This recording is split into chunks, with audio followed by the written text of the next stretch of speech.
Bueno, buenas noches. Continuamos con el diplomado de hemodinamia. En nuestro módulo de patología neurovascular, soy Kevin Hurtado, radiólogo neurointervencionista de Bucaramanga, Santander, aquí en Colombia. Hemos hablado de múltiples patologías, las más comunes, las que más tratamos en la sala de hemodinamia de la parte neurovascular. Empezamos pues con las patologías que eran más urgentes y ahora llegamos a una patología que, no siendo más urgente, es una de las más comunes y que tenemos más en la sala de angiografía. Vamos a hablar hoy de la estenosis carotidia.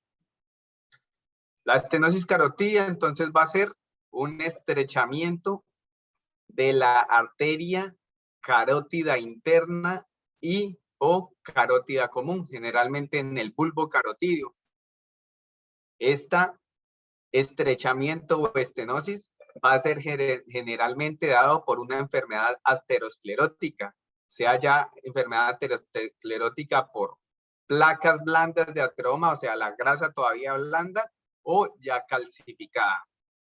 Esta estenosis carotidia, entonces vamos a ver que los factores de riesgo de esta placa de ateroma van a ser los factores de riesgo generales para una enfermedad aterosclerótica.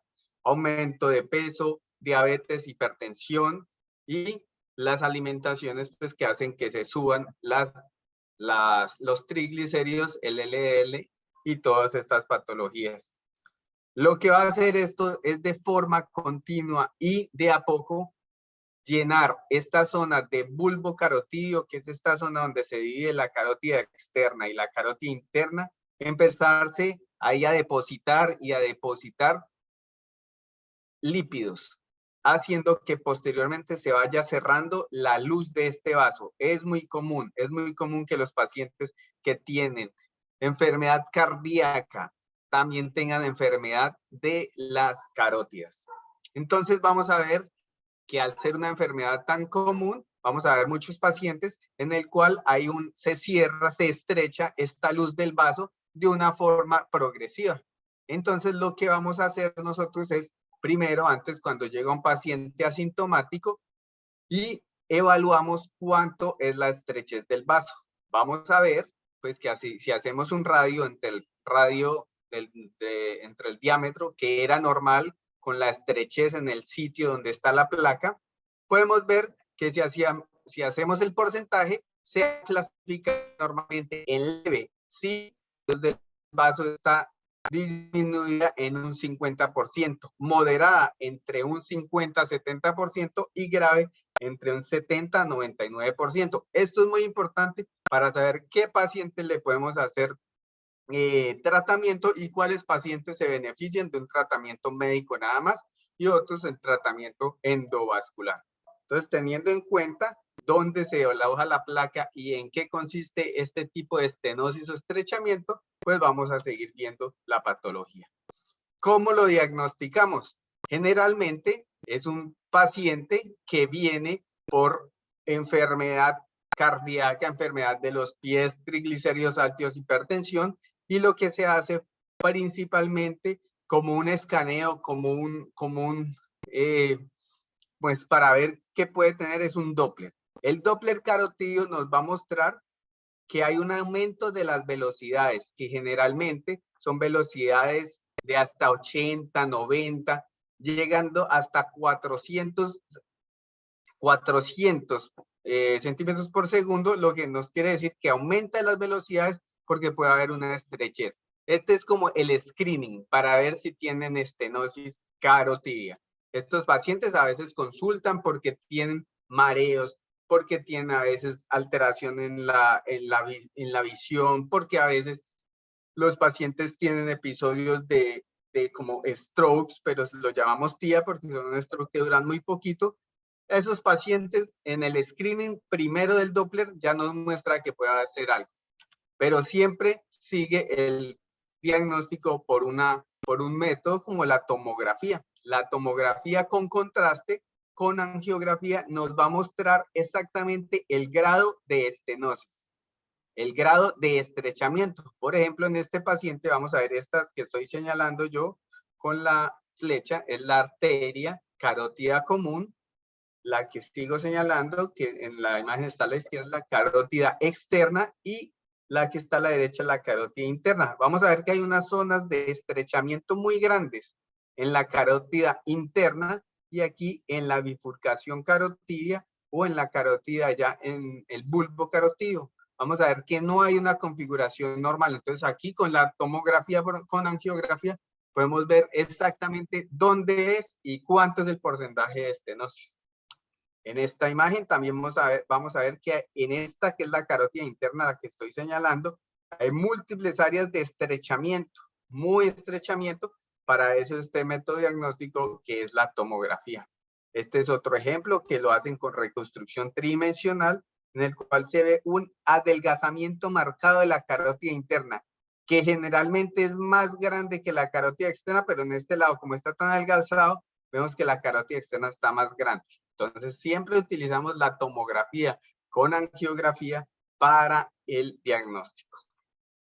También con la tomografía podemos ver las placas. Generalmente sabemos que son placas de ateroma, que son calcificadas totalmente, que es aquí, como vemos, alrededor se ve todo este calcio. Esta puntica que solo se ve hiperdensa es el medio de contraste que está pasando, y esta área es la placa blanda de ateroma, o sea, la grasa totalmente. Y aquí vemos también cómo podemos diferenciar la placa de calcio ya, la grasa y por donde pasa el medio de contraste. También se utiliza la resonancia magnética, pero en la resonancia magnética podemos ver las reconstrucciones también por angiografía. En esta imagen de resonancia magnética vamos a ver cómo se ve la carótida común muy bien, la carótida externa también muy bien, y a nivel de la carótida interna en su segmento más proximal, un área marcada de estenosis, que aquí lo vemos en un corte axial. Vamos a ver que la resonancia, además de mostrarnos en qué área está la estenosis, nos puede mostrar qué está pasando más arriba. Si hay un área en el cual hay una estenosis marcada en la carótida interna que nos lleva la sangre hacia ese hemisferio del cerebro, vamos a ver que en la resonancia podemos ver que hay unas áreas que nos muestran áreas de isquemia, porque no está llegando adecuado flujo sanguíneo por esa estenosis o esa estrechez marcada, y esas áreas de isquemia que nos dicen que puede ser por un flujo que a veces llega y no, son áreas que lo llamamos en unas áreas limítrofes entre la sustancia gris y sustancia blanca. Por ejemplo, aquí vemos estas hiperintensidades entre la sustancia gris y sustancia blanca que nos hacen pensar que puede ser por una estenosis.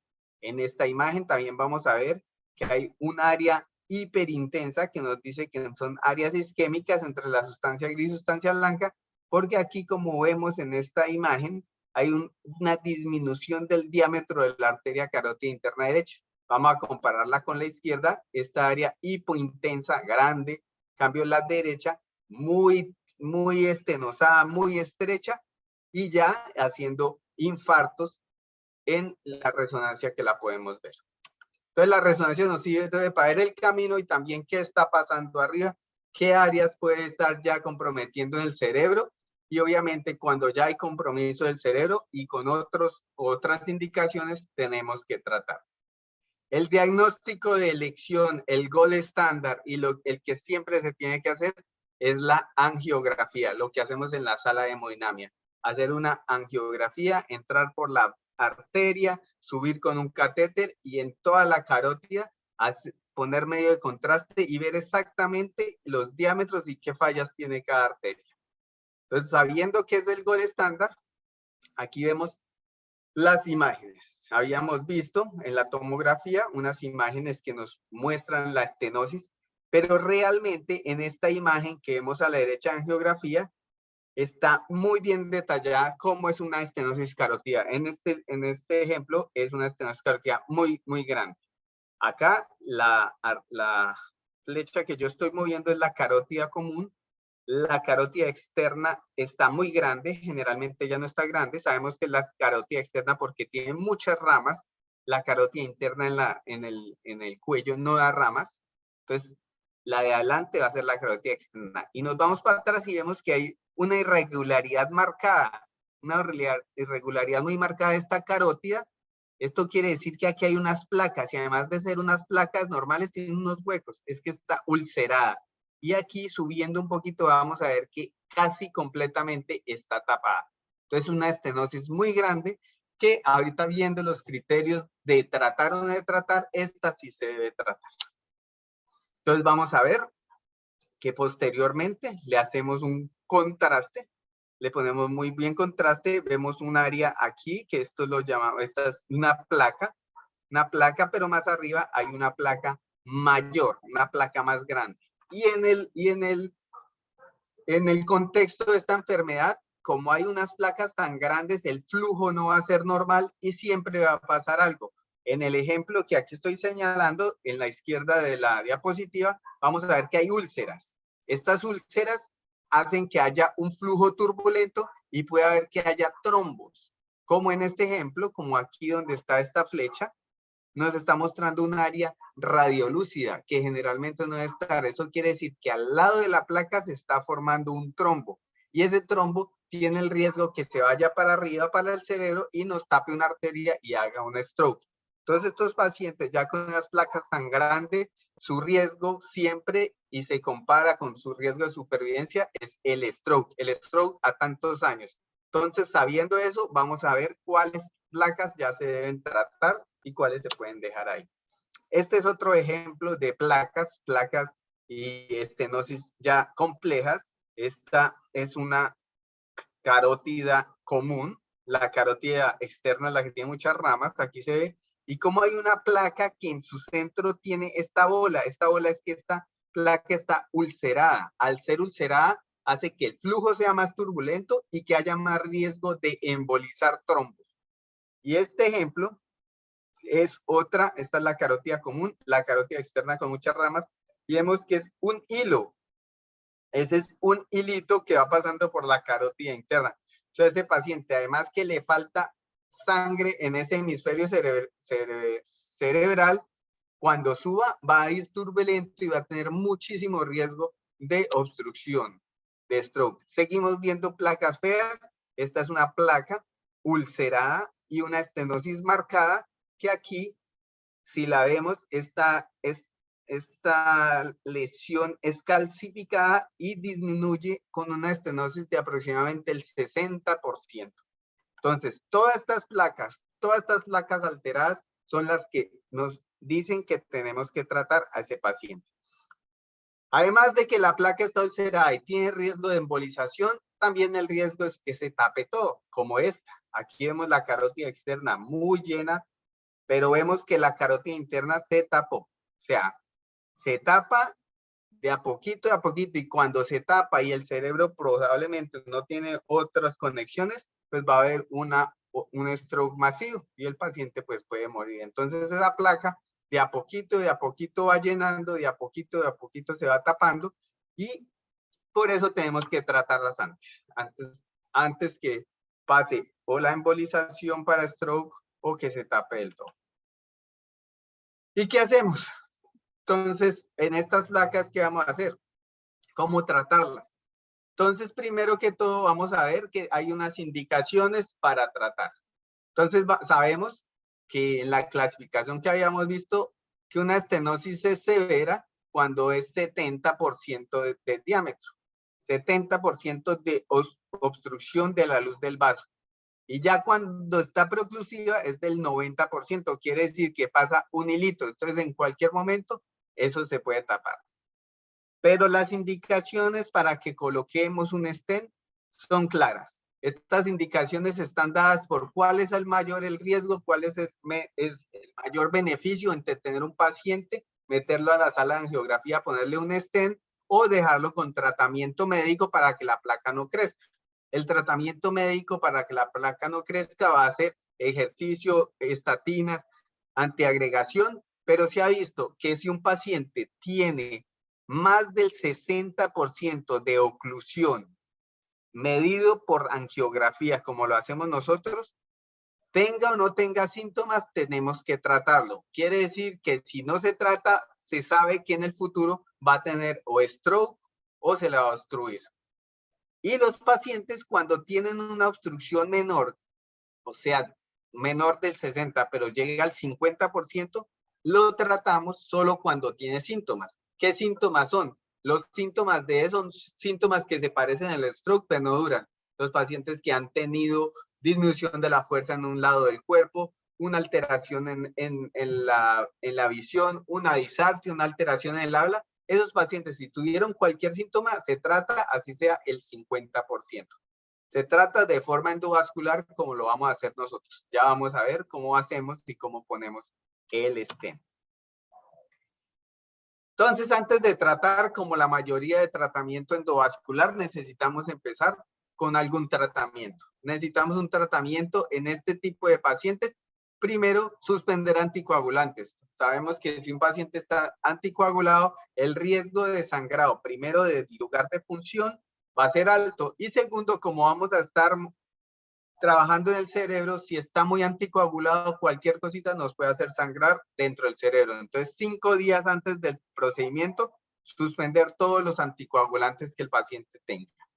Si el paciente necesita, como sea, tiene una fibrilación auricular, no se puede quitar su anticoagulación, entonces lo pasamos a un tipo de anticoagulante que se pueda suspender más rápido, no los orales, sino una heparina de bajo peso molecular, que su vida media es mucho más lenta, a veces de 12 horas o 24 horas, entonces que un sangrado se va a poder controlar más. Y estos dos antiagregantes plaquetarios son muy importantes. 3 a 5 días antes del procedimiento, siempre tenemos que tener la doble antiagregación. ASA, ácido acetil salicílico, 325 miligramos al día, y clopidogrel, 75 miligramos al día. El clopidogrel lo podemos cambiar por otros medicamentos, ticagrelol o otro, pero en general el clopidogrel y el aspirina han mostrado que son muy buenos para evitar, ahorita vamos a ver, evitar que se tape el stent. Eso es lo que nos va a evitar los antiplaquetarios duales. Si el paciente por alguna razón no se pudo tomar 3 o 4 o 5 días antes eso, entonces vamos a ver que antes de entrar a la sala, 5 horas antes del procedimiento, le ponemos una carga de aspirina oral, 325 miligramos, y clopidogrel le ponemos 300 a 600 miligramos. 4 tabletas, 5 horas antes del procedimiento. Es muy común que pase esto porque muchos pacientes no se preparan bien o vienen en un estado pues que es un poquito más urgente, entonces no podemos esperar los 3 o 5 días antes. Y si ya es una urgencia y toca pasarlo ya, hay unos medicamentos como la heparina, que es un anticoagulante que lo ponemos en la sala, o un inhibidor de la glicoproteína 2B3A. Esto se hace de puente porque tenemos que saber que apenas se pasa el efecto de estos, ya tenemos que tener los otros medicamentos que se haya tomado para que otra vez esté antiagregado todo el tiempo. La heparina, la dosis que utilizamos en general para intervencionismo es 70 unidades kilobolo. Eso le da 5.000, 4.000, 6.000, dependiendo el peso del paciente, pero es un buen heparina, tenemos que siempre tenerlo porque es muy común que los pacientes coagulen cuando esté uno trabajando en la carótida o dentro del cerebro. Entonces la heparina tenerla y hacerle vigilancia cada hora dentro del procedimiento para ver qué grado de anticoagulación se está dando. Y empezamos, como la mayoría de procedimientos, empezamos femoral. Primero, como siempre, le ponemos anestesia al paciente en la zona. Llegamos hasta ahí por ecografía o ya guiado por los dedos, dependiendo de la experiencia del operador. Llegamos a la arteria femoral común y pasamos este introductor, es un introductor 6. El introductor 6 es muy bueno porque no es muy grande, que nos va a hacer mucha hemorragia apenas termina el procedimiento, y cabe la mayoría de catéteres y de microcatéteres por ahí. Entonces lo pasamos la guía metálica y introducimos el introductor, ya tenemos la vía femoral. Y si por alguna razón nos queda mejor la vía radial, sabemos que hay un catéter radial que es diferente, pero que también es de 6 French, es diferente porque su interior hace que es más delgadita de las paredes y entonces no es tan grande, va a caer por la arteria radial y nos va a permitir pasar todos los catéteres que necesitamos para este tipo de paciente. Como siempre, subimos un catéter hasta el callado aórtico. Generalmente subimos un catéter Simmons, que como lo muestra la imagen, lo volteamos y nos deja muy fácil llegar a la carótida interna izquierda, derecha, vertebral. O en los pacientes jóvenes, un catéter vertebral, que son suaves, no van a dañar el endotelio de las arterias y suben más derecho, en especial los pacientes jóvenes, porque en los pacientes de más edad, sus arterias son más tortuosas, más vueltas tienen que dar. Después de poner ese catéter, subimos hasta la carótida interna. Y ahí hacemos lo que siempre en todos, la mayoría de eso, vamos a poner un catéter guía. El que más usamos acá en la sala es un Chaperon, pero también usamos un Neuron Max. Estos tienen un tamaño de 6 French en general, o sea, son grandes y caben otros catéteres adentro. Aquí vamos a ver cómo queda en este ejemplo el Chaperon. Voy a subir esto. El Chaperon cómo queda en la carótida común y cómo se metió a la carótida interna. Y aquí vamos a ver cómo va a quedar en la carótida común y lo después de poner ese catéter grande en una localización buena que es la carótida común, vamos a hacer una angiografía. Y ahí sí, entonces sabemos exactamente dónde estamos, para dónde vamos. Listo, ya teniendo un catéter guía grande. Y empezamos a trabajar. Entonces, ¿qué vamos a hacer? Teniendo el catéter, el que vimos, un catéter grande, en la carótida común, lo bueno del catéter grande y que necesitamos que esté ahí, es primero que tenga estabilidad. Ese catéter, por ser grande, es fuerte y no se va a caer.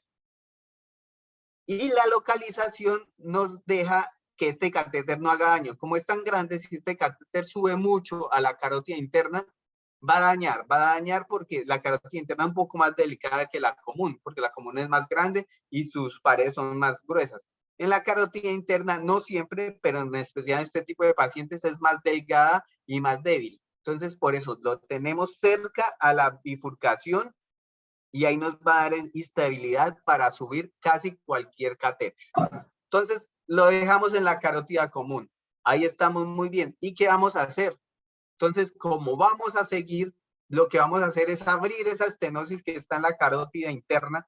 Vamos a pasar un catéter, perdón, una guía muy chiquita, porque generalmente esto puede estar abierto, pero a veces, como hemos visto en los ejemplos anteriores, a veces está casi cerrado. Entonces, pasamos una microguía. Hay múltiples microguías, muchas. Las que utilizamos aquí, la mayoría se llaman Traxxas, otras Syncro. Eso tiene unas pequeñas diferencias en su punta, pero en general todas son muy buenas. Entonces lo que vamos a hacer, dejando el catéter grande acá, pasamos una microguía y la subimos. Ahora viene otra cosa. Muchas veces no solo pasamos una microguía hasta arriba, sino un dispositivo de control, un dispositivo que atrapa trombos.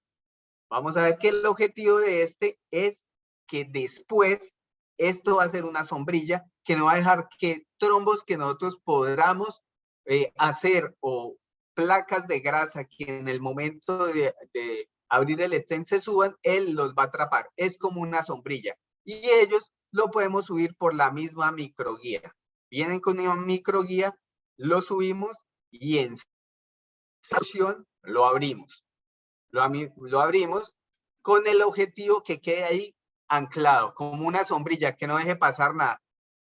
Entonces vamos a ver en este ejemplo, en este diagrama, como dentro del catéter grande pasa una microguía y en su punta tiene una sombrilla, lo que sea un recuperador. Ahorita vamos a ver el que más utilizamos, que es el Spider FX, que parece tal cual, es como un colador.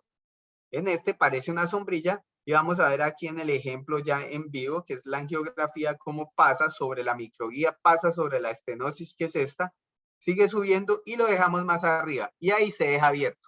Listo, ya estamos seguros que si se suelta alguna placa de acá, algún pedazo de grasa o un trombo que se nos formó mientras hacemos eso, él sube y aquí se va a atrapar. Entonces hay que pasar una microguía. Posteriormente, si vamos a utilizar dispositivo de recolección o de recolección, pues dejarlo ahí y ya estamos muy bien. tenemos el dispositivo de protección de émbolos y una microguía y el catéter fuerte abajo. Entonces ya estamos muy bien. Ahora nos necesitamos abrir esta placa. Este es el dispositivo que utilizamos. Este es un Spider X.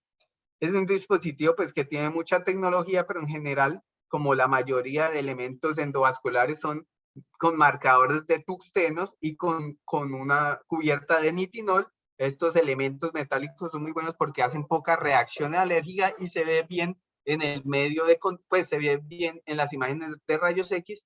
Y aquí en el ejemplo en vivo vamos a ver cómo en este ejemplo, no siempre, atrapó partes de coágulos, partes de grasa, y si se hubiera ido eso más para arriba, hubiera hecho pues atapa una arteria y hecho un stroke pues grande. Entonces utilizamos generalmente este tipo de dispositivos de protección de émbolo encima del área de estenosis para evitar que se vayan émbolos de grasa, de trombos o cualquier tipo como de basura que pueda tapar algo arriba.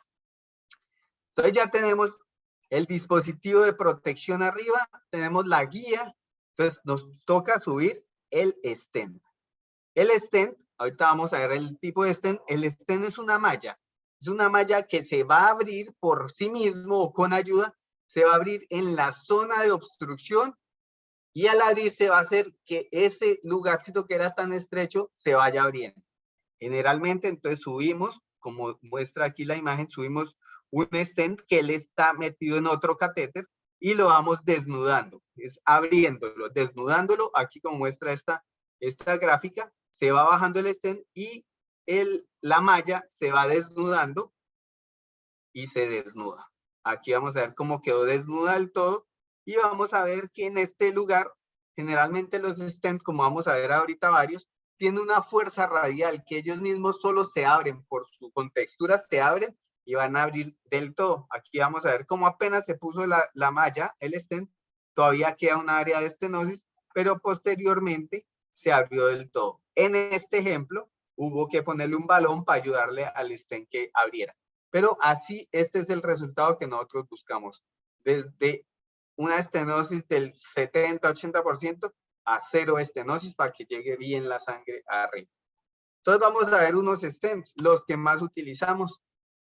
Uno de los que más utilizamos es el Carotid Wall Stent, es de Boston Scientific. El Carotid Wall Stent es muy bueno porque tiene unos huecos muy chiquitos. Entonces, ellos, su forma fuerte de venderlos es que tienen un stent en que la malla tiene los huecos muy chiquitos. Eso quiere decir que va a tener más fuerza radial, se va a abrir de una forma mejor y va a tapar más todas esas placas de ateroma. Entonces, en los estudios que ellos muestran, van a decir que entre las competencias, ellos tienen los huequitos más chiquitos y abren muy bien. Eso, pues la mayoría de stents son muy buenos. Este también es muy bueno, pero eso es lo que ellos dicen más que todo. Y que su fuerza de abrirse solo sin necesidad que lo abra con un balón, es una de las mejores, a pesar de eso que llega muy fácil y que da las vueltas por todas las curvas de la carótida muy bien.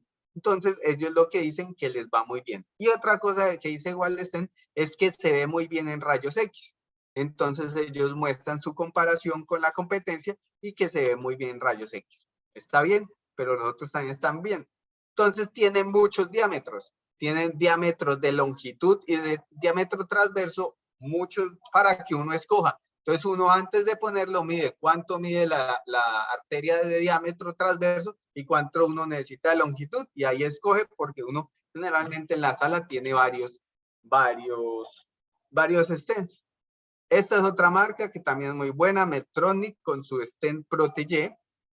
Este stent Protege también muy bueno, sube muy bien y tiene esta característica en que arriba, la parte de arriba, es más pequeña que la de abajo. Eso quiere decir que es mucho mejor porque sabemos que la carótida interna arriba es más chiquita o el diámetro más pequeño que la carótida común, que es más grande. Entonces va a encajar muy bien, va a pegarse muy bien a las paredes de la arteria, como aquí en este ejemplo. Entonces, como la carótida interna era más chiquita arriba, vamos a ver que se pega muy bien y abajo es más grande el stent, y se va a pegar mucho mejor.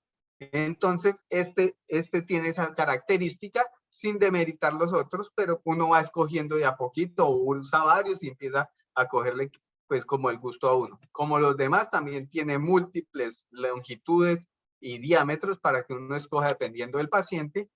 Este es otro tipo de stent, otra marca, es el Precise Pro RX. Tiene la misma característica que la anterior, que el Protégé, que tiene un diámetro arriba y otro abajo para que uno escoja. Este lo que dice es que tiene que sus estructuras hacen que sea fácil porque se mueven entre ellas, rotan un poquito y lo que hace que se acomode mejor, dicen ellos, a las paredes de las arterias. Tiene también múltiples diámetros para que uno escoja. Entonces, de estenes sí tenemos varios. Y faltan varios para ver. Entonces, hay buena oferta de stent según la necesidad del paciente y según pues la necesidad del médico y la experticia del médico en cada procedimiento. Entonces, vamos a ver que ya sabemos cómo vamos a escoger el stent, dónde lo vamos a poner y vamos a empezar a ver los ejemplos. Esta es una carótida interna en su segmento más proximal, estrecha, en una estenosis de aproximadamente el 80-90%. El paciente con sintomatología había que tratarlo. Vamos a ver cómo posterior a la colocación de un stent, en este ejemplo wall stent, se abrió en su totalidad. El paciente pues mejora sintomáticamente, sigue tomando sus medicamentos y no va a haber problemas de que se le tape el stent. Aquí vamos a ver una arteria carótida interna súper enferma en su segmento más proximal con una estenosis suboclusiva casi el 90% con una placa muy fuerte y arriba también estenótica. Era tan fuerte esta placa, pues tan cerrada que antes de ponerle stent tocó meterle un balón para que el stent pudiera pasar. Aquí vamos a ver el balón. Se infló para abrir un poquito el camino y posteriormente se pasó el stent. Vamos a ver este stent, aquí se ve cerrado y cómo se ve abierto. Pero tenía tanta fuerza esa estenosis que tocó ponerle otro balón dentro del stent para abrirla más porque le faltaba fuerza y posterior a la angioplastia con balón, vamos a ver cómo quedó súper abierto, completamente abierto y con un paciente que recupera casi totalmente su flujo sanguíneo hacia el cerebro y mejora pues sintomáticamente mucho. Entonces vemos que el stent se pone en la arteria carótida, pero también podemos poner el stent en la carótida común o en la arteria vertebral. Para la arteria vertebral, pues también tenemos pues indicaciones. Para poner un stent en la arteria vertebral, tenemos que ver que el paciente tenga una insuficiencia vertebrovascular recurrente. En los pacientes que tienen estenosis del sistema posterior, generalmente siempre se le inicia tratamiento con antiagregación dual y con estatinas, porque el tratamiento de la circulación posterior generalmente tiene más complicaciones. Entonces, siempre hay que darles primero tratamiento. Si el paciente posterior al tratamiento médico no mejora, hay que entrar a tratamiento endovascular, sabiendo que hay un poco de riesgo, pero ya se intentó el tratamiento médico. Tratamiento médico es para que esa placa no se cierre tanto, a ver si se abre un poquito y mejora la sintomatología. Entonces, otra indicación es que haya isquemia. Si vemos como en la resonancia, que ya hay un área de isquemia en la zona posterior, sea cerebelo o occipital o cualquier parte que sea de la parte posterior, vamos a ver que es una indicación de ponerle un stent. La estenosis de la arteria vertebral tiene que ser mayor del 50%. Que haya una alteración de la otra arteria vertebral, o sea, si en un lado está con estenosis y la otra está muy chiquita, pues sabemos que tenemos que mejorarle, pues si no, no va a llegar buena sangre a la parte posterior. También se ponen estos stents para otras enfermedades de la arteria vertebral, como es disección por trauma o por movimientos duros o pseudoaneurisma. Y cuando haya ya alteración hemodinámica, viéndola por Doppler, vamos a ver que los flujos sean muy altos o muy bajos y que siga sintomático a pesar del tratamiento. También se le puede poner stent a la carótida común, generalmente en su origen. Ahorita vamos a ver un ejemplo, cuando está mayor del 50% y si hay otras alteraciones conjuntas. Entonces vamos a ver, esta es una arteria subclavia izquierda, esta es la subclavia izquierda y su origen, esta es la carótida común, en el cual tenía una estenosis en su origen. Vamos a ver cómo pasamos unas microguías y se lo coloca un stent a nivel del solo el origen de la carótida común izquierda, adyacente a la arteria subclavia izquierda. Ahorita vemos cómo quedó ese stent y para que veamos pues que no solo se trata la carótida interna ni el bulbo, sino toda la carótida y las arterias vertebrales. Este es un ejemplo en el cual un paciente tenía insuficiencia vertebrovascular. En la tomografía vemos que saliendo de la innominada o subclavia izquierda, un área de estenosis de la arteria vertebral en su origen, otra en su tercio medio, y vamos a ver que casi dentro del cerebro también hay estenosis, es una enfermedad pues arteriosclerótica generalizada. En la angiografía que tomamos vamos a ver que hay una estenosis marcada ya mayor del 50%, una estenosis del 50% en su tercio medio, se le puso balón, se abrió esa estenosis y a nivel de su sitio de inserción, o sea, donde empezaba la arteria vertebral izquierda, se le puso un stent y se ve muy bien cómo abre y el paciente mejora sintomáticamente. Vamos a ver aquí cómo estaba. Vamos a ver cómo estaba esa estenosis grande y en su origen. Y aquí con los dos stent, cómo se vio y se abre totalmente y se ve que el flujo otra vez restablece normalmente. Ya se trató y muy bien estos pacientes con un tratamiento eficaz, un paciente que les va muy bien, pero como siempre tenemos que saber que cualquier cosa que podemos hacer puede dar complicaciones. La complicación más común de entrar al cerebro y a sus ramas y a las carótidas es el vasoespasmo. Aquí vamos a ver cómo posteriormente, aquí pusimos un stent, se abrió muy bien, pero vamos a ver esto como irregular, una pared irregular. Esto es una complicación de vasoespasmo. El vasoespasmo se da por tocar la arteria. Entonces, siempre que pasamos una guía, si la pasamos muy suave, muy delicado, o tamaños adecuados, nos va a pasar menos. Pero por cualquier razón nos puede pasar que la reactividad de la arteria haga que se cierre. Y se cierra y se ve imagenológicamente de esta forma. Una irregularidad total, que si la dejamos así, puede que se cierre del todo y haga una isquemia arriba. Entonces, siempre tener en cuenta esa complicación que es el vasoespasmo.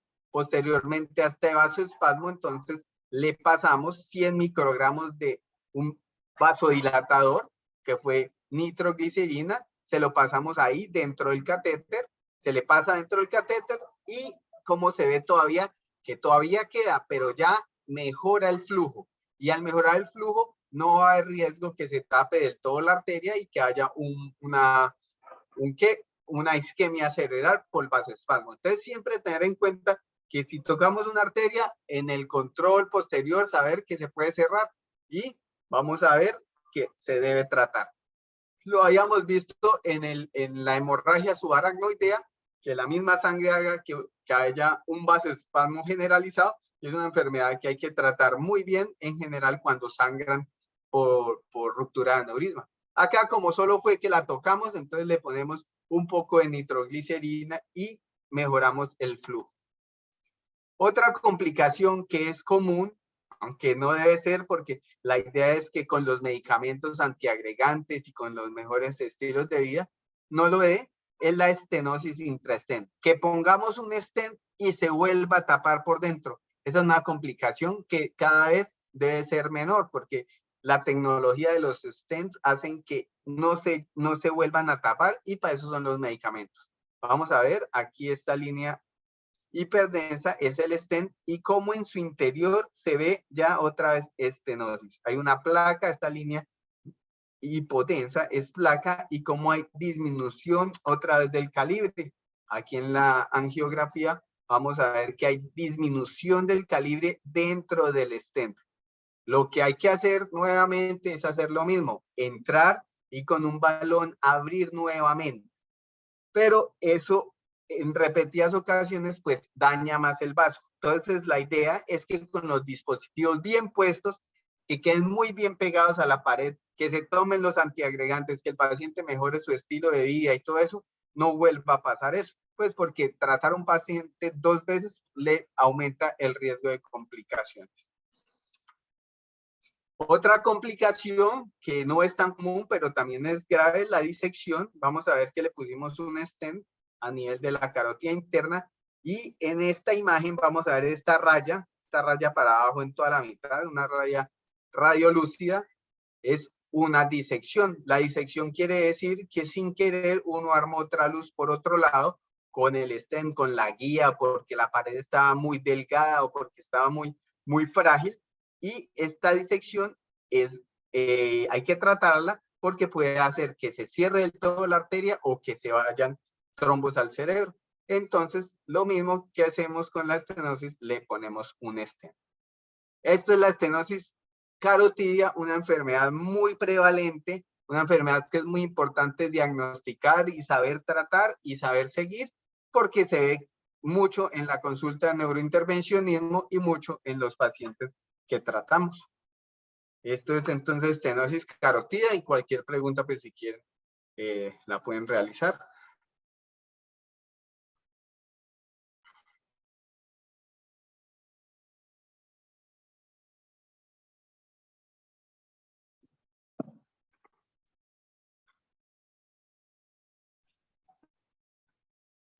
Bueno, si hay alguna pregunta entonces extra, pues nos la pueden dejar ahí con Sofía o algo en las ¿Me escucha? preguntas que... ¿Sí? Consulta, en caso de esa disección que usted vio o alguna ruptura de algún vaso, ¿se ocupan balones recubiertos? Utilizamos balones. Los balones generalmente no están recubiertos. Si hay una ruptura, sí podemos utilizar stent cubierto. Los stents que utilizamos para esta estenosis carotidia no son cubiertos, son como vimos, tenían huequitos. Pero si hubiera una ruptura y si fuera grande, sí la utilizamos cubierto, un stent completo para tapar el hueco. Los balones que utilizamos son balones normales que son complacientes, o sea, que uno los puede inflar y él se va a acomodar a la pared. Pero esos no están cubiertos de nada, ni de medicamentos, ni nada, en este tipo de patologías. La utilizamos los cubiertos de medicamentos como Plaquitaxel o algún otro para unas placas generalmente a nivel de los miembros inferiores. Ahí sí se cubren esos balones, están cubiertos de un medicamento. Pero para acá, como solo es para abrir, no están cubiertos de nada. Y en este caso que las arterias tienen como placa, o sea, placa de calcio obviamente, no se ocupa otra técnica, ya sea como rota, shotway y esas cosas, ¿se puede a nivel cerebral? No, ahí no lo hacemos por el riesgo de que haya desprendimiento de todos los detritos y se vayan para arriba. Entonces, solo hacemos es con el stent planchar, ponerlo y ya, planchar, acostarlo a la pared y ya, para que los detritos no se vayan para arriba, así tengamos un dispositivo de protección. Siempre, entonces por eso no se utilizan, lo que se utiliza en periférico, lo que acabas de decir, bota mucho detrito. Entonces el problema Ya. de arriba es por el detrito. Y Entonces, la última consulta. Es que llegué justo a la parte donde hablaba del tema de los antiagregantes. Por ejemplo, en el caso de las coronarios, el paciente se le da la premedicación, por ejemplo, a las 7 de la mañana, en mi caso, de Plavix y aspirina. Pero acá dice sí. que se tiene que suspender antes. Nos suspendemos los anticoagulantes para evitar el sangrado, pero los anticoagulantes, digamos, si vienen con warfarina u otro anticoagulante, los suspendemos si se puede, ¿no? Si no se puede, no se suspende. Pero, digamos, los pacientes que tienen fibrilaciones que no se puede suspender, esos no suspenden. Los anticoagulantes. Los antiagregantes sí se deben tener. Ojalá 5 días antes del procedimiento, antiagregantes, porque esos son los que nos van a hacer que el stent no se agregue el stent y no se tape el stent. Los anticoagulantes, sí suspenderlos por el riesgo de sangrado. Y los antiagregantes, ojalá estén 5 o 3 días antes para que ya estén bien en el nivel terapéutico. Pero Ya, esa era mi duda que me quedó entre el antiagregante y el anticoagulante. El anticoagulante sí lo entendí por según la patología base del paciente, pero el antiagregante me había quedado la duda. Muchas gracias. Sí, sí. Sí, el antiagregante sí tiene que estar, porque es que si uno se arriesga que muy rápido, a veces se tapan los stents. Entonces el antiagregante, como vimos ahí, si no se pudo 3 a 5 días antes, le ponemos una carga 5 horas antes. Y si no se tuvo esa carga, le ponemos un inhibidor de la 2B3, pues otro antiagregante que actúa ya, como el ticagrelor o algo así, que lo utilizamos inmediato. Pero si el antiagregante debe ir o ir.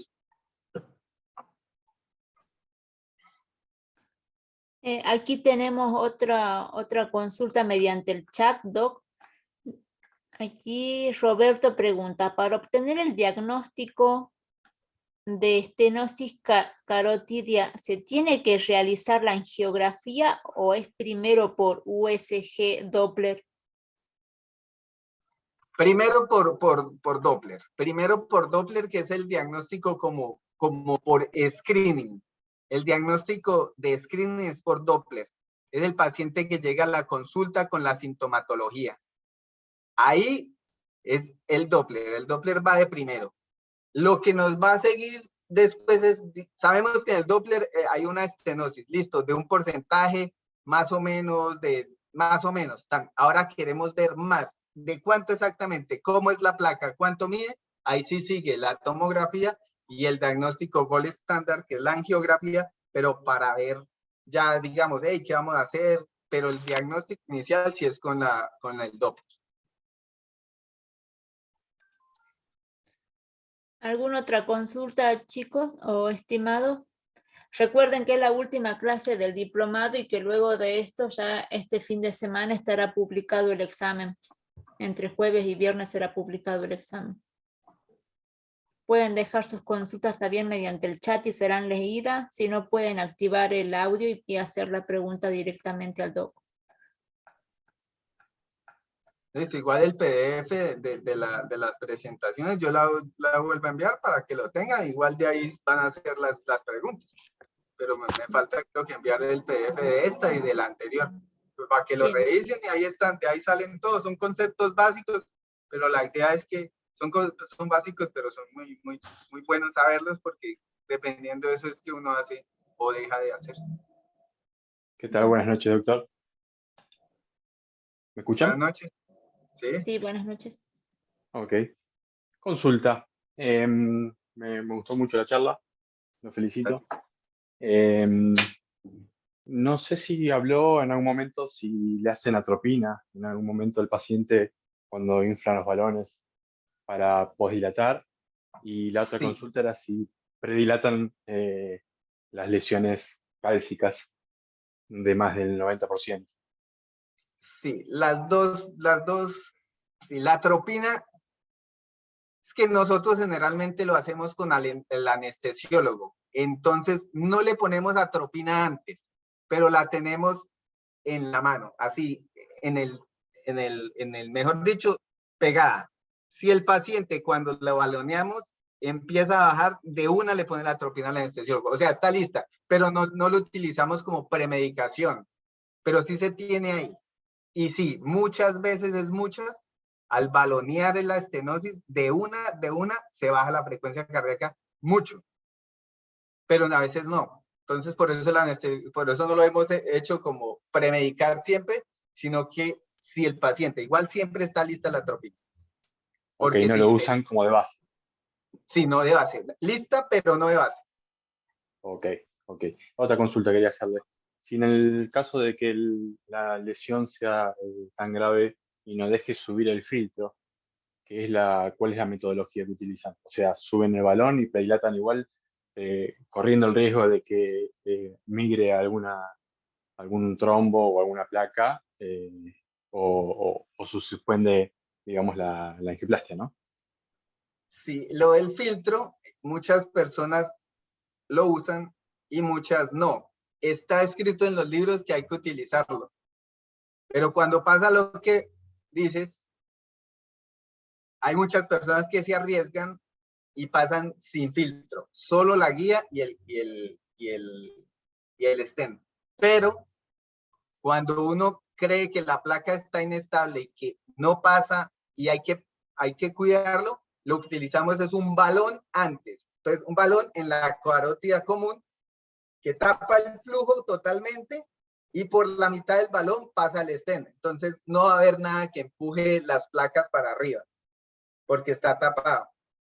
Y entonces uno mete el stent, está tapado abajo, nada lleva nada y empieza a aspirar, aspira y apenas haya aspirado todo el mugre que puede haber quedado, ahí se abre el balón y otra vez. O sea, es que ese sí se me olvidó mostrarlo, de verdad. El otro tipo de protección cuando lo que vos decís, que no puede pasar uno el filtro, porque eso pasa mucho, Claro. el filtro no pasa siempre. Sí, no solo por la fricción, sino también por no navegue o por alguna parte de curva que tenga Sí, la lesión. Por ahí generalmente no llega a pasar el filtro y bueno, quería saber más o menos cuál es la metodología que utiliza. sí, generalmente toca, si no pasa el filtro, curándose el salud, hay que ponerle un balón abajo y pasarlo, porque yo he visto y he pasado, porque los profesores también de uno lo han hecho, generalmente uno puede pasar el stent sin eso, pero cuando pasa la complicación, pasa grave. Entonces mejor poner el Claro. balón abajo si no se pudo el filtro de arriba. Muy bueno, muy bueno. Otra consulta y no lo molesto más. En los stent de la arteria vertebral, ¿son también autoexpandibles o son balón expandibles? Hay balón montado, que vienen montados en balón, pero también hay unas marcas que lo tienen autoexpandible. Los balón montados son mejores pues cuando son corticos, porque uno los monta muy preciso. Entonces, si uno ve que la estenosis es muy cortica, el stent que viene en balón montado para la arteria vertebral es muy bueno. Pero si es una estenosis larga, el stent que viene autoexpandible, que son pequeños, ese también es muy bueno. Entonces, si es pequeño, en un balón montado es buena opción, porque es más fácil desplegarlo, porque uno solo infla y ya. Cambio el stent cuando es largo, pues sí, pero si es muy chiquito, uno a veces no puede calcular bien. Claro, yo pensaba más en el tema de que usted bien mostró la lesión que tenía ostial de la vertebral y no tratar de dejar el stent cruzado sin la subclavia, es una actividad tan importante. Por ahí tener dominio de la liberación con el stent balón expandible y no el stent autoexpandible, ¿no? Sí, sí, esa es muy chiquita, tocaba con un balón montado, porque es muy chiquita. O sea, eso para liberarlo es casi imposible cuando es tan cortico. Ahí sí son balones montados que ya uno es más preciso. Ok. ¿Y utilizan filtro también para las angioplastías de arteria vertebral? Generalmente no se ha mostrado que las Ok. placas sean como tan inestables como las carótidas, y entonces Ajá. no se utiliza filtro, a menos que la placa se vea inestable del todo, o sea, que se vea Claro. ulcerada, todas esas sí, pero en general no. Perfecto. Perfecto, doctor. Muchísimas gracias y lo felicito. Muchas gracias. Doc, aquí tenemos una consulta más en el chat de Roberto que pregunta si en la disección al poner el stent existe la posibilidad de que se rompa por completo la arteria. Generalmente no pasa, es que la disección se lleva generalmente una o dos láminas de la arteria, pero la adventicia y la intermedia es muy fuerte. Entonces, generalmente no se ha visto que se rompa toda, a menos que haya, pues, que sean rotos muy chiquitos, que sangre muy poquito, pero las disecciones generalmente se vuelven a cerrar, muchas se vuelven a cerrar y uno le ayuda con el stent. Entonces, sí puede pasar que queden rupturas muy pequeñas, pero no muy grandes como para decir que el paciente hace ya un hematoma muy grande. En este tipo de disecciones, ¿no? En este tipo de disecciones que fue por el stent. porque en disecciones traumáticas sí, ahí sí pasa de todo, pero en estas del stent no, generalmente no se rompe de todo, no se rompe del todo, generalmente, ¿no? Pero disecciones pasan bastante, esas sí pasan bastante porque la arteria está muy dañada y uno le pone un stent y se daña y se ven las disecciones. Bien, ahora en el chat también tenemos otra pregunta pregunta sobre el examen. El examen para todos los alumnos estará publicado a más tardar el viernes. Entre jueves y viernes se publica para que puedan rendirlo durante el fin de semana y el lunes. Bueno. Listo, yo lo Después no hay subo. ninguna otra consulta más, Doc. Tenemos mensajes de agradecimiento, muchas gracias.